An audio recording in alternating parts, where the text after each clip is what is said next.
안녕하세요. 오늘은 싸우지 않고 이기는 힘, 따뜻한 카리스마, 이종선 지음 책을 들고 와봤습니다. 추천해 주신 분이 계셔서 오래된 책을 어렵게 구해서 지금 읽고 있는데요. 좋은 내용은 함께 하는 게 좋은 것 같아요. 여러분들도 들어보시고 내용이 좋다 하면 책을 구해서 보시면 참 좋을 것 같습니다. 챕터 3 부분, 싸우지 않고 이기는 힘은 이렇게 만들어진다.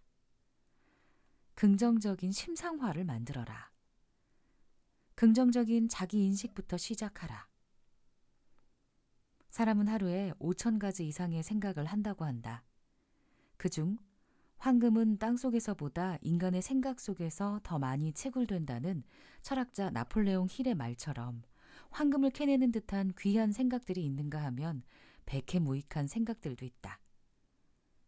내가 자주 듣던 충고는 생각이 너무 많다는 것이다. 처음엔 그게 충고인 줄도 몰랐다.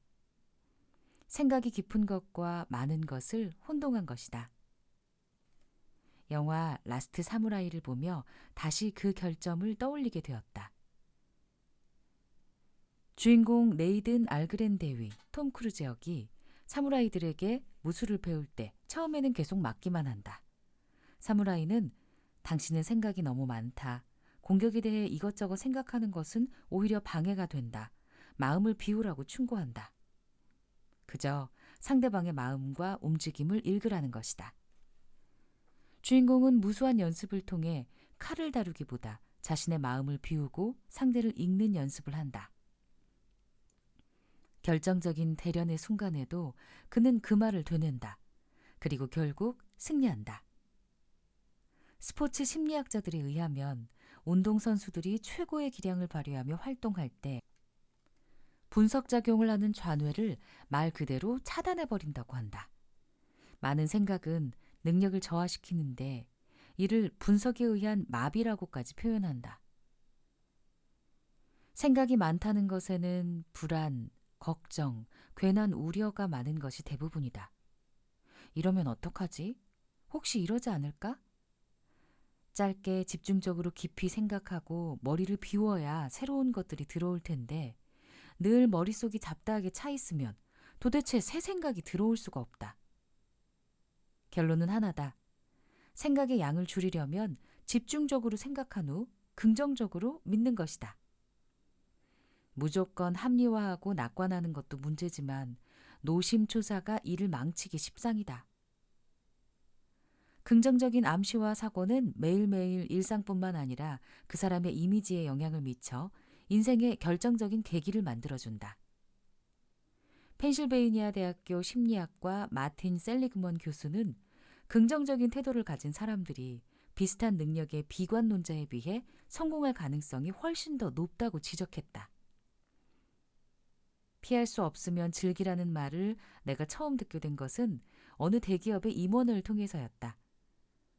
군대에서 자주 쓰는 표현이라는 말을 덧붙이며 하루에도 몇 번씩 떠올리는 것은 별로 행복하게 살지 못해서인 것 같다고 말씀하셨다. 그러나 그 말이 효력이 있는지 표정은 전혀 우울하지가 않았다. 요즘 유행하는 반신욕을 하며 새벽마다 20분씩 명상을 하고 출근한다는 그는 늘 활기차고 열정적인 모습이다. 아마도 그 시간들에 마음과 생각을 비우나 보다. 미국 심리학협회가 발간하는 성격과 사회심리학 저널에 실린 연구 보고서에 따르면 노화에 대해 긍정적으로 생각하는 사람들이 노화의 부정적인 그룹에 비해 평균 7.6년을 더 사는 것으로 나타났다.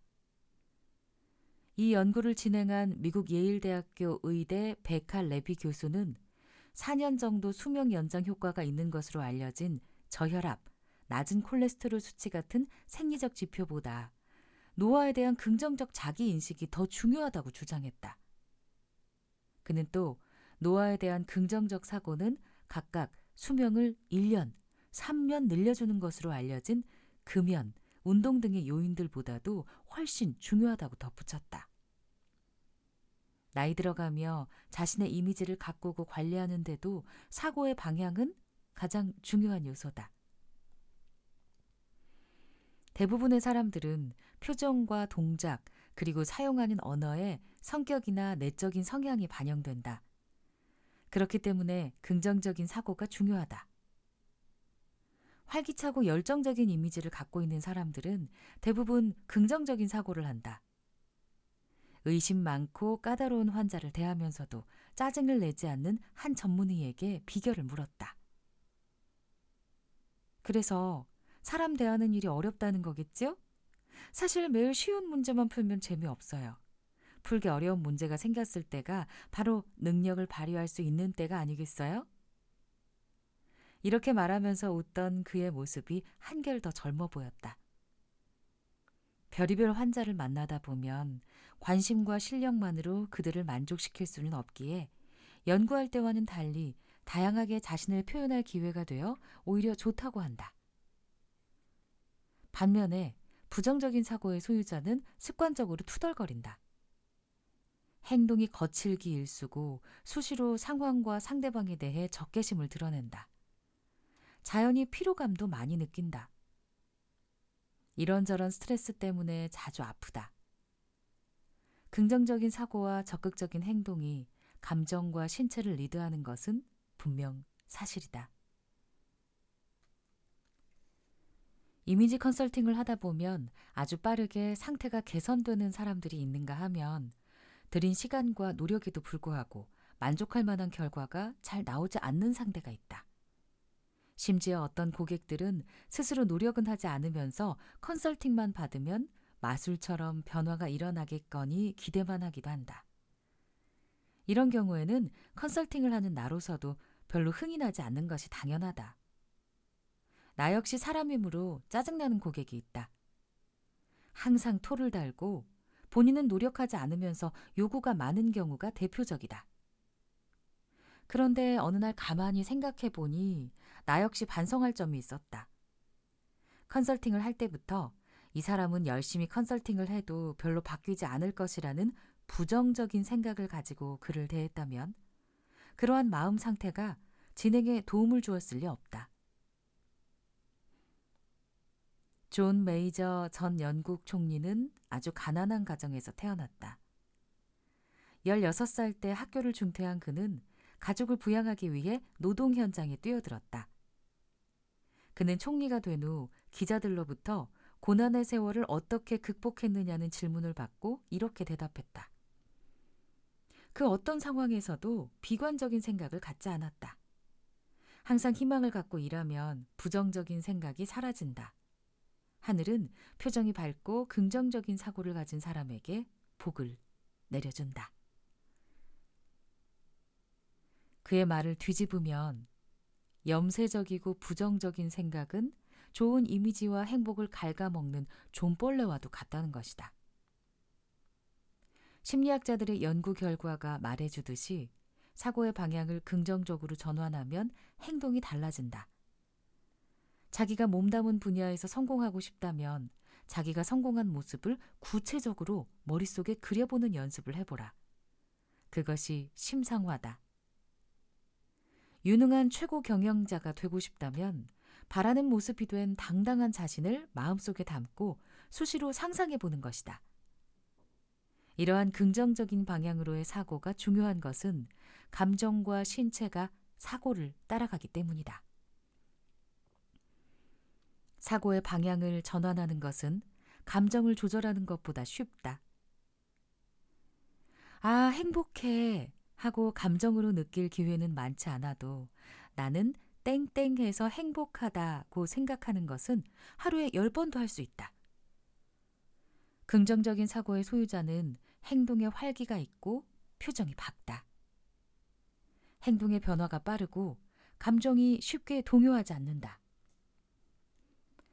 감정 상태가 긍정적이고 신체적으로도 편안한 상태를 유지할 수 있다.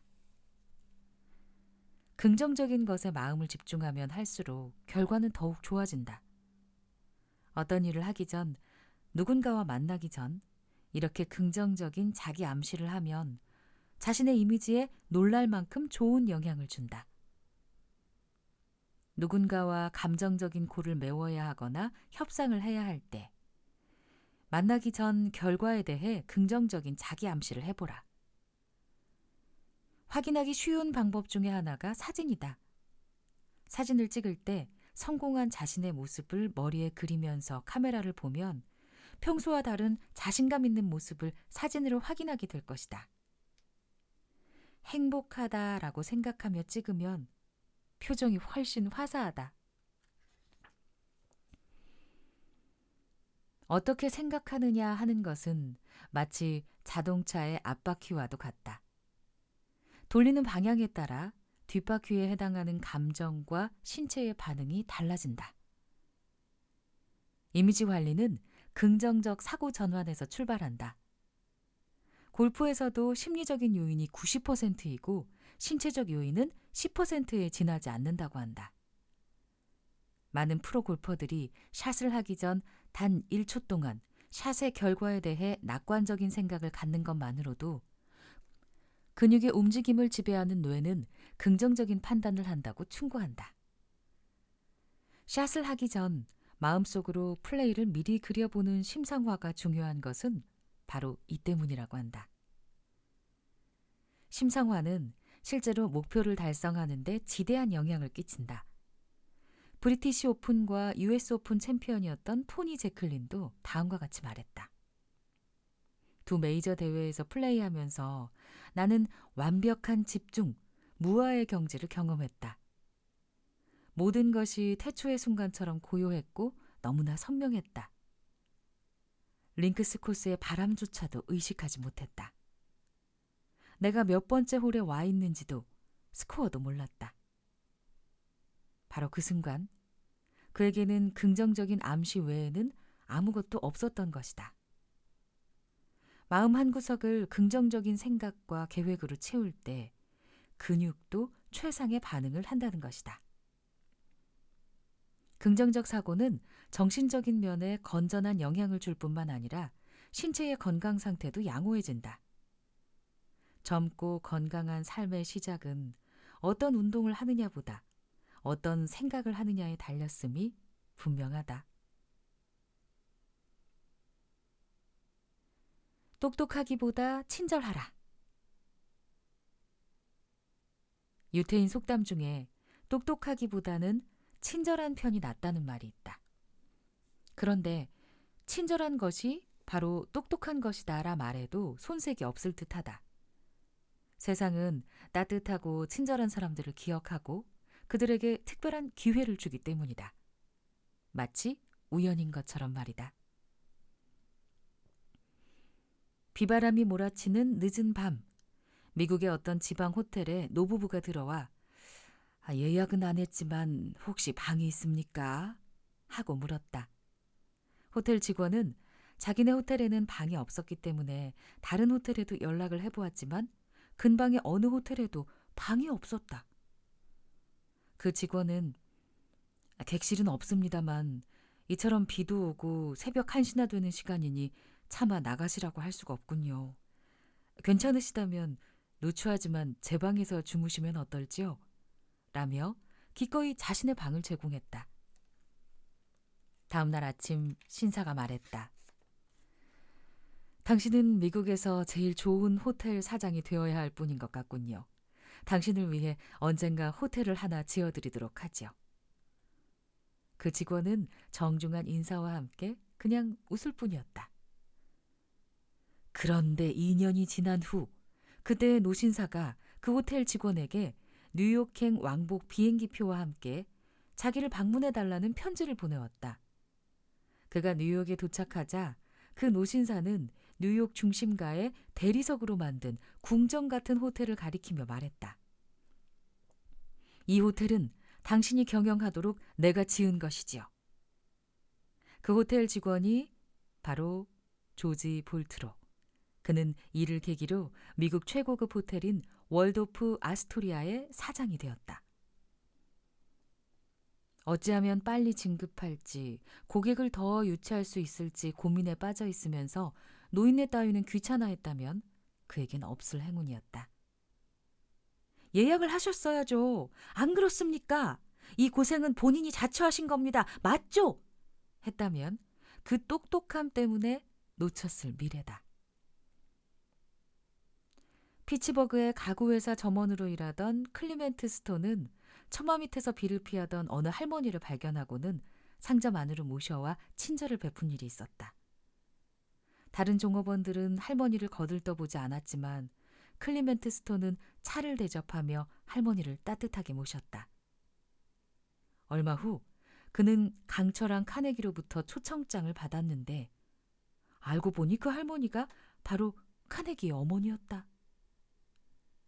그는 카네기의 스코틀랜드 별장에 가구 일체 주문을 받아 제작하여 일대 선풍을 일으켰으며 그러자 많은 사람들이 클리멘트 스톤 상점에 가구를 주문하여 그는 마침내 거부가 되었다. 이런 미담들은 듣고 또 들어도 훈훈하다. 친절은 본인만이 아니라 세상을 따뜻하게 하고 아름답게 하기에 친절의 이미지는 이 삭막한 현대에 더욱 값지고 중요해진다. 대학원에서 제주 세미나를 다녀오는 길, 어느 중 한 분이 나에게 집이 어느 쪽인지를 물었다. 내 대답을 듣더니 마침 같은 방향이라면서 차편이 궁한 내게 동승을 권했다. 그분은 행여 내가 밤길에 동승을 불편해할까 봐 다른 동행도 있음을 미리 알리셨다. 후에 알고 보니 좀 돌아가는 코스였는데도 본인의 행선지를 먼저 알리면 다른 사람들이 부담스러워할까 봐 상대에게 먼저 행선지를 물었던 것이다. 그분의 그런 모습에서 세상에 대한 배려가 넉넉함을 엿볼 수 있었다. 무엇보다 피곤한 상태에서 아무 대가를 바라지 않고 남에게 베푼 그 친절이 감사했다. 친절이란 상대방의 입장이 되는 것에서 시작된다. 남을 배려하는 따뜻한 마음에서 출발한 말 한마디면 된다. 정성스러운 마음이 말과 행동으로 표현되어 상대에게 전달된다. 30도로 굽혀 인사하지 않더라도, 정중한 존칭어를 붙이지 않더라도 상대가 훈훈해하는 건 진심 때문이다. 친절한 사람은 나만의 이익을 추구하여 다른 사람에게 해를 주지 않으며 나아가 남이 공경에 처했을 때 보다 적극적으로 도움을 준다. 친절한 행동을 하면 자신은 물론 주변 사람들 모두가 유쾌해지고 기분이 좋아진다는 것은 경험해 본 사람만이 안다. 나 역시 PI 컨설팅을 하는 동안 비슷한 기간에 비슷한 비용을 받으며 일하는데도 더 힘든 대상이 있는가 하면 오히려 추가되는 사항이 많고 거리가 먼데도 힘든 줄 모르고 일하게 되는 경우가 있다. 어떤 사람들은 돈을 지급하니 당연한 것 아니냐는 듯이 당당했고 행사 당일에 예고 없이 연락해 내 스케줄을 그쪽을 위해 다 조정하기를 요구한다. 물론 고객에게 최대한 맞추는 것이 원칙이다. 그러나 직업의 특성상 1대1의 약속이 아닌 강의나 컨설팅으로 이미 확정된 일정들은 천재지변을 제외하고는 조정이 불가능하다. 내가 그 조정을 받아들이지 않으면 뻣뻣하게 군다고 피곤해하고 모임이나 개인적인 약속을 가까스로 조정하면 그것은 당연해하며 또다시 요구한다. 이때 말 한마디라도 급히 연락드려 죄송하다거나 조정해 주어 감사하다라고 표현해 주면 그야말로 어디 덧나나 싶다. 주말 일정까지 잡아 일을 하는데도 차 한 잔 먼저 권하거나 인사말 하나 제대로 건넬 줄 모르는 사람들이 이름난 건물 안에도 많다. 반면 하루 종일 이어지는 사진 촬영에 말 한마디라도 이 사장이 있으니 이 일정이 훨씬 덜 힘드네요 하면서 격려하는 CEO를 대할 때는 끼니를 굶었어도 힘이 난다. 막노동판을 전전하다 포목상도 하고 운수업을 통해 재산을 모은 80대의 강태원 노인이 꽃동네에 100억을 기증했다는 기사를 보았다. 그러나 우리에게 100억이 없다 하여 나누어 줄 것이 없을까? 산삼을 세 뿌리 캔 행운에 보답하듯 한 뿌리는 부모님께, 한 뿌리는 몸이 아픈 환자에게, 그리고 한 뿌리는 술을 담가 동네 노인들께 한 잔씩 권하던 시골 촌부를 떠올려 본다. 반면 우리는 매일 마주치는 경비 아저씨에게 건강하세요 라는 인사말 한번 건네는 것조차 인색하다. 모든 게 넉넉하지 못하고 살기에 급급했던 시절에 우리 어른들에게는 마음의 여유라는 것이 없었다. 의식주와 관련된 의사소통밖에는 하지 못했고 밥심이 꺼질세라 말 한마디라도 아껴서 일하여 아이들을 학교에 보냈다. 그걸 보고 자란 지금의 기성세대들은 30여 년간 그러한 방식에 익숙해 있다가 어느 날 정서와 문화 등 모든 게 변하자 갑자기 표현하고 나누라는 요구를 받으니 미숙하고 혼란스럽다. 외국 생활을 한 적이 있는 사람이 우리나라에 왔을 때 가장 당황하는 것이 한 가지 있다. 건물이나 음식점의 출입문을 드나들 때 뒤이어 나오는 사람을 배려하지 않고 문을 그냥 놓아버려 뒷사람이 문에 부딪히도록 한다는 것이다. 서양 사람들의 경우 습관적으로 출입문을 조심스레 붙잡아 줌으로써 뒤이어 오는 사람을 배려해 준다. 그 외에도 지하철이나 항공기처럼 좁은 공간을 나누어 써야 하는 상황에서 신문을 볼 때는 평소 접는 크기의 반으로 한 번 더 접어서 봐야 하고 눈 감고 쉬는 옆 사람이 있다면 넘길 때 소리도 나지 않도록 신경 써야 한다. 얼마 전 부산에 강의하러 가기 위해 고속철을 탄 적이 있다. 그런데 비행기와 달리 3시간 내내 사람들의 휴대폰 대화 내용을 모두 들어야 했다. 다시는 이용하고 싶지 않다고 느낀 것은 시설 때문이 아니라 마치 안방에 혼자 있는 듯 말하고 행동하는 사람들 때문이었다.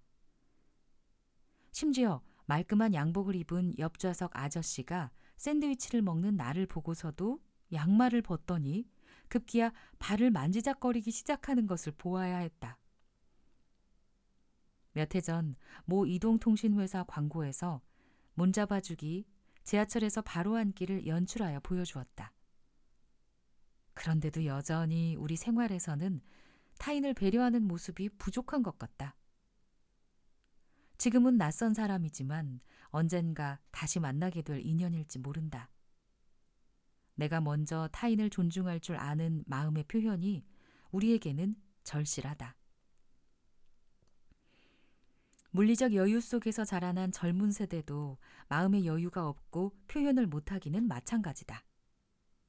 마냥 귀엽게만 자라서인지 이기적이고 폐쇄적인 모습으로 보일 때가 많다. 낯선 사람과 말하지 말라는 교육 때문인지 굴러온 공을 주어 건네주거나 엘리베이터에서 먼저 타게 해주어도 아이들은 고맙다는 말을 할 줄 모른다. 공공장소에서 아이들이 괴성을 지르건 남을 방해하건 길을 죽이지 않기 위해서라는 부모들의 대단한 배려로 인해 아무런 제재도 받지 않는다. 남을 배려할 줄 모르며 작은 것에 감사하다고 말할 줄 모르는 아이가 상대를 위한 친절한 행동을 어디에서 배울 수 있을까?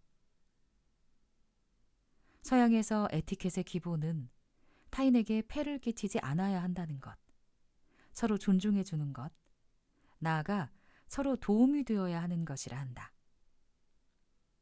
세상은 더불어 사는 곳이라는 것을 이제라도 구구단 외우듯 습관처럼 익히도록 해야 하지 않을까? 지난 지방선거철에 부산으로 출장을 갔을 때 택시를 탄 일이 있다. 내가 탄 택시의 기사는 영도에 도착한 새벽배에서 내리는 손님들 중에 할머니들을 우선 태운다고 한다. 짐도 많고 2,000원 나올 거리만 가서 지하철을 타는 할머니 손님들을 다른 택시 기사들은 웬만하면 안 태우려 한다는데 그 기사는 달랐다. 비싼 손님 기다리는 동안 2,000원짜리 손님 태우고 가서 운 좋게 8,000원짜리 손님 만나게 되면 그게 그거라며 자신의 따뜻한 마음을 아무것도 아닌 양 낮춘다. 조지 볼트처럼 호텔의 경영권이 생기거나 클리멘트 스톤 같은 영업 기회를 얻으리란 보장은 없다. 결과를 기대하지 않은 친절한 말 한마디는 그래서 더 의미 있다. 한여름 집배원이나 퀵서비스 기사에게 시원한 물 한 잔 권하지 못한다면 지금의 위치가 아무리 높은 빌딩 위에 있어도 메마르고 초라해 보여 그 삶에 동정을 표하고 싶어진다. 친절은 그 사람의 호감도를 높일 뿐만 아니라 겸허한 마음에서 우러나는 인격과 교양과 자신감의 표현이다. 이런 친절이 자연스러운 일상이 되어 서로가 그 기회를 누린다면 지금보다 훨씬 기운내며 살아갈 수 있을 것 같다. 그렇게 서로에게 기운을 주는 친절한 우리가 결국 똑똑한 것 아닐까?